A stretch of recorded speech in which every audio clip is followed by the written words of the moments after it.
มื้อนั้นมีเต่าและปางตายแล่นแค่กันตัวอันแล่นไว้เป็นปางตาย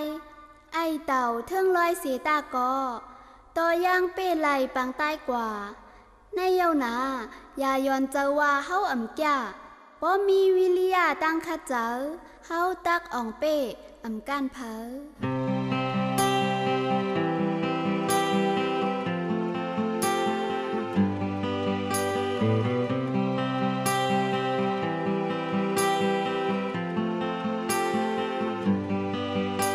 ถ้าปุ่มอันหนึ่งปีขาต้องในเคยย้อนไทยเลเต่าบางตายที่เล่นตั้งไว้เลตั้งคัดเสยปางตายคันเล่น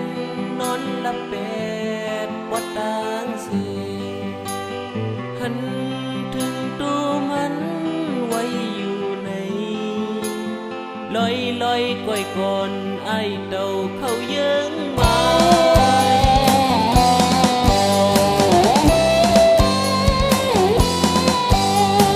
ตาที่ถึงฮอดดียังไม้ไปการก็ถึงอย่าปีมือวนว่ามันลาดึกเศร้าหนาอ่อ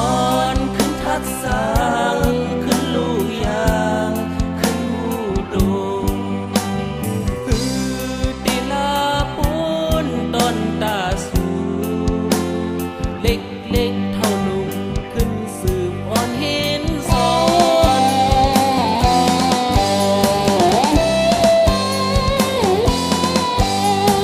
ปืนหูต่างเห็นและต่างมอ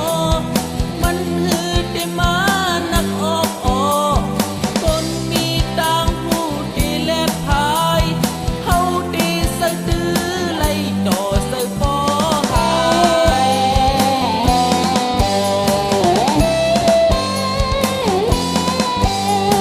ตาที่เป็นบุญปางเมื่อนาหือตกลืนลาอย่าไปว่าคอยหาลอยสินอนหลับหมอยเธอตึกโซนกันขึ้นลูกอย่างเห็นต่างมองโตเก่าเท่าเย้าเฮาไปว่าไปการเยือนเดาเธอถึงเขาเยิงมา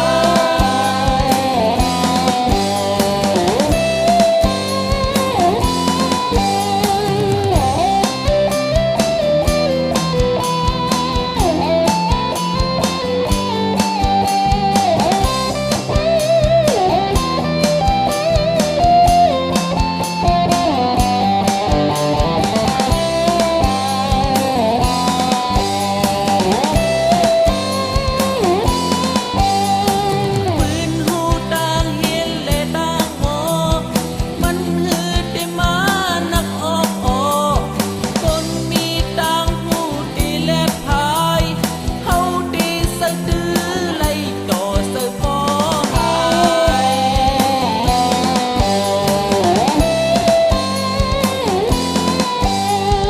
ตาที่เป็นปุ่นปางเมื่อนาหือตกลืนลาอย่าไปว่าก้อยหาลอยสินอนหลับหมอยคือตึกโซนกันขึ้นลูกอย่างเห็นต่างมองโต